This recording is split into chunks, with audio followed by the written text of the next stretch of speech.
بسم الله والصلاة والسلام على رسول الله وعلى آله وصحبه أجمعين، أما بعد. قال نبينا مكرم صلى الله عليه وسلم: وما كان لنبي أن يغل ومن يغلل يأت بما غل يوم القيامة ثم توفى كل نفس ما كسبت وهم لا يظلمون. أفمن اتبع رضوان الله كمن باع بسخط من الله ومأواه جہنم وبئس المصير. اللہ تعالیٰ فرماتے ہیں ناممکن ہے کہ نبی سے خیانت ہو جائے. ہر خیانت کرنے والا خیانت لیے ہوئے قیامت کے دن حاضر ہوگا. پھر ہر شخص اپنے اعمال کا پورا بدلہ دیا جائے گا اور وہ ظلم نہ کیے جائیں گے. جنگ احد کے دوران جو لوگ مورچہ چھوڑ کر مال غنیمت سمیٹنے دوڑ پڑے تھے، ان کا خیال تھا کہ اگر ہم نہ پہنچے تو سارا مال غنیمت دوسرے لوگ سمیٹ لے جائیں گے. اس پر تنبیہ کی جا رہی ہے کہ آخر تم نے یہ تصور کیسے کر لیا کہ اس مال میں سے تمہارا حصہ تم کو نہیں دیا جائے گا؟ کیا تمہیں قائد غزوہ محمد صلی اللہ علیہ وسلم کی امانت پر اطمینان نہیں ہے؟ یاد رکھو کہ ایک پیغمبر سے کسی قسم کی خیانت کا صدور ممکن ہی نہیں، کیونکہ خیانت نبوت کے منافی ہے. اگر نبی ہی خائن ہو تو پھر اس کی نبوت پر یقین کیوں کر کیا جا سکتا ہے؟ خیانت یہ بہت بڑا گناہ ہے. احادیث میں اس کی سخت مذمت آئی ہوئی ہے. معلوم ہوا جنگ احد میں جو لوگ جہاں اللہ کے نبی صلی اللہ علیہ وسلم نے ان کو کھڑا رہنے کے لیے حکم دیا تھا، وہ اس جگہ کو چھوڑ دیے اس لیے تاکہ کہیں مسلمان پورے مال غنیمت کو سمیٹ کر کے چلے نہ جائے. یہاں اللہ تعالیٰ ایسے لوگوں کو تنبیہ کر رہا ہے کہ دیکھو، جس جنگ کا قائد اللہ کے نبی صلی اللہ علیہ وسلم ہو، اس جنگ میں کسی بھی صورت میں خیانت نہیں ہو سکتی. اور اس دنیا کے اندر جو تقریباً 1,24,000 انبیاء کرام آئے ہیں، کسی نبی سے بھی خیانت کا صدور نہیں ہوا ہے. کبھی بھی کسی نبی نے اپنی رعایا کے ساتھ کوئی بھی غلط کام نہیں کیا ہے، ان کے حقوق کو غصب نہیں کیا ہے. وجہ کیا ہے؟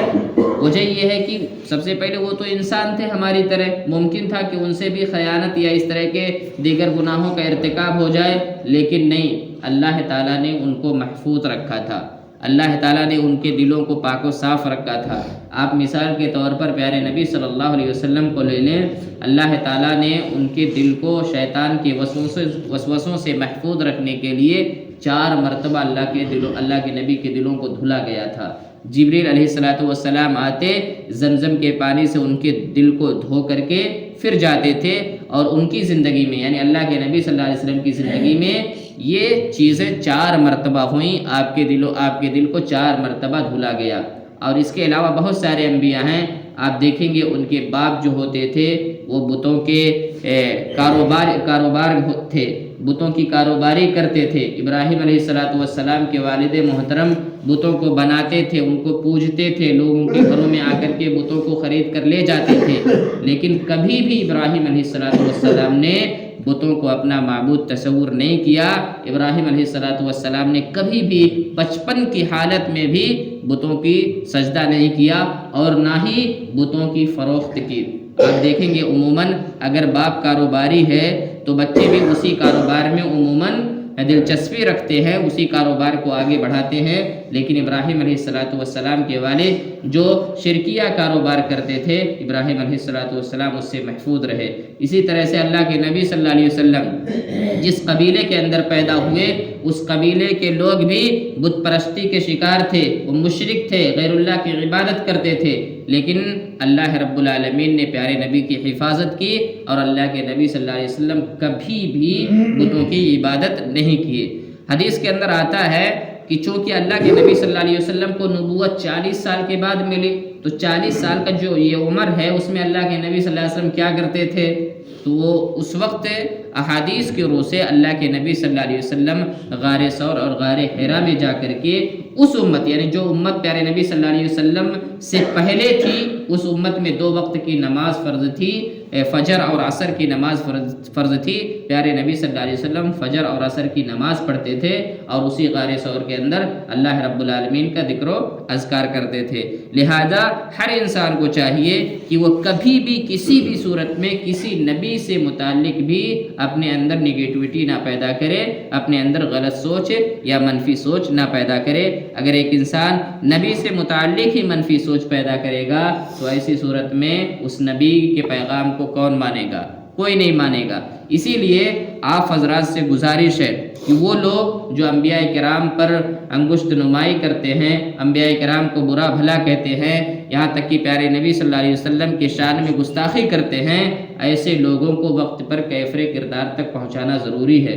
آج اگر آپ کے نبی کو کوئی برا بھلا کہہ کر چلا گیا، کوئی گالی گلوچ دے کر کے چلا گیا، آنے والی نسلیں غلط تصور لیں گی، آنے والی نسلیں غلط سوچ رکھیں گی، جس کی وجہ سے دین اسلام کی تطویر میں، دین اسلام کی نشر و اشاعت میں بڑی پریشانیاں آ جائیں گی۔ اس کے بعد اللہ تعالیٰ فرماتے ہیں، کیا پس وہ شخص جو اللہ تعالیٰ کی خوشنودی کے در پہ ہے اس شخص جیسا ہے جو اللہ تعالیٰ کی ناراضگی لے کر لوٹتا ہے، اور جس کی جگہ جہنم ہے جو بدترین جگہ ہے۔ اللہ تعالیٰ کے پاس ان کے الگ الگ درجے ہیں اور ان کے تمام اعمال کو اللہ تعالیٰ بخوبی دیکھ رہا ہے۔ بے شک مسلمانوں پر اللہ تعالیٰ کا بڑا احسان ہے کہ ان میں سے ایک رسول ان میں بھیجا۔ نبی کریم صلی اللہ علیہ وسلم کے بشر اور انسانوں میں سے ہی ہونے کو اللہ تعالیٰ نے ایک احسان کے طور پر بیان کر رہا ہے، اور فی الواقع یہ احسان عظیم ہے کہ اس طرح ایک تو وہ اپنی قوم کی زبان اور لہجے میں ہی اللہ کا پیغام پہنچائے گا جسے سمجھنا ہر شخص کے لیے آسان ہوگا، دوسرے لوگ ہم جنس ہونے کی وجہ سے اس سے مانوس اور اس کے قریب ہوں گے، تیسرے انسان کے لیے انسان یعنی بشر کی پیروی تو ممکن ہے لیکن فرشتوں کی پیروی اور اس کے بس کی بات نہیں، اور نہ فرشتہ انسان کے وجدان و شعور کی گہرائیوں اور باریکیوں کا ادراک کر سکتا ہے۔ اس لیے اگر پیغمبر فرشتوں میں سے ہوتے تو وہ ان ساری خوبیوں سے محروم ہوتے جو تبلیغ و دعوت کے لیے نہایت ضروری ہیں۔ اس لیے جتنے بھی انبیاء آئے سب کے سب انسان ہی تھے۔ قرآن نے ان کی بشریت کو خوب کھول کر بیان کیا۔ اللہ تعالیٰ فرماتا ہے وَمَا أَرْسَلْنَا مِن قَبْلِكَ إِلَّا رِجَالًا نُوحِي إِلَيْهِمْ، ہم نے آپ صلی اللہ علیہ وسلم سے پہلے جتنے بھی رسول بھیجے وہ مرد تھے جن پر ہم وحی کرتے تھے۔ وَمَا أَرْسَلْنَا قَبْلِكَ مِنَ الْمُرْسَلِينَ إِلَّا إِنَّهُمْ لَيَأْكُلُونَ الطَّعَامَ وَيَمْشُونَ فِي الْأَسْوَاقِ، ہم نے آپ سے پہلے جتنے بھی رسول بھیجے سب کھانا کھاتے اور بازاروں میں چلتے تھے، اور خود نبی صلی اللہ علیہ وسلم کی زبان مبارک سے کہلوایا گیا قُلْ إِنَّمَا أَنَا بَشَرٌ مِثْلُكُمْ يُوحَىٰ إِلَيَّ، آپ کہہ دیجئے میں بھی تو تمہاری طرح بشر ہی ہوں، البتہ مجھ پر وحی کا نزول ہوتا ہے۔ آج بہت سے افراد اس چیز کو نہیں سمجھتے اور انحراف کے شکار ہیں، خاص طور سے ہمارے بریلوی بھائی جو ہیں وہ پیارے نبی صلی اللہ علیہ وسلم کو بشر مانتے ہی نہیں ہیں۔ ان کا کہنا ہے کہ پیارے نبی صلی اللہ علیہ وسلم نور سے پیدا کیے گئے ہیں۔ ان کا یہ عقیدہ بالکل باطل ہے، قرآن و حدیث کے خلاف ہے، کیونکہ اللہ کے نبی صلی اللہ علیہ وسلم ایک انسان تھے، ایک ماں کے پیٹ سے پیدا ہوئے، پیدا ہونے کے بعد جس طرح عام انسان کی پرورش ہوتی ہے پیارے نبی صلی اللہ علیہ وسلم کی اسی طرح سے پرورش ہوئی۔ ہاں فضیلت کے اعتبار سے بہت زیادہ فرق ہے، ہم انسان ہیں، اللہ کے نبی انسان تھے، لیکن مرتبہ اور فضیلت میں ہم اللہ کے نبی صلی اللہ علیہ وسلم کے مقام کو نہیں پہنچ سکتے، کیونکہ وہ نبی تھے، نبی کا مقام بہت زیادہ اونچا ہوتا ہے۔ جہاں تک پیارے نبی صلی اللہ علیہ وسلم کی بات ہے تو آپ سید المرسلین ہیں، تمام رسولوں کے سردار ہیں، سید الانبیاء ہیں، تمام نبیوں کے سردار ہیں، لہذا نبی کا مقابلہ ایک انسان کسی بھی صورت میں نہیں کر سکتا۔ جب ہم یہ کہتے ہیں کہ نبی ہماری طرح انسان تھے تو اس کا مطلب ہرگز نہیں ہوتا ہے کہ نبی ہمارے جیسے تھے، اس کا مطلب یہ ہوتا ہے کہ انسانی خصائص کے اعتبار سے ہمارے جیسے ہیں، ورنہ نبی کا جو مقام و مرتبہ ہے اس کے 1% بھی ہم حیثیت نہیں رکھتے۔ نبی کا جو مقام و مرتبہ ہے وہاں تک پہنچنے کے لیے پوری قوم ایڑی سے چوٹی لگا لے پھر بھی نبی کے مقام کو کسی بھی صورت میں نہیں پہنچ سکتی۔ ایک اور اہم بات کا اس آیت کے اندر تذکرہ کیا گیا کہ جنت اور جہنم کے اندر درجات ہوں گے۔ جس طرح دنیا کے اندر بھی درجات ہوتے ہیں، کوئی آدمی معیاری زندگی جیتا ہے تو کوئی معیاری نہیں، اس سے لوکل زندگی جیتا ہے، جنت کے اندر اور جہنم کے اندر بھی معاملہ ایسے ہی ہوگا. جو لوگ جہنمی ہوں گے اگر ان سے گناہوں کا صدور کم ہوا ہے تو ایسی صورت میں وہ ان کو ہلکے عذاب دیے جائیں گے.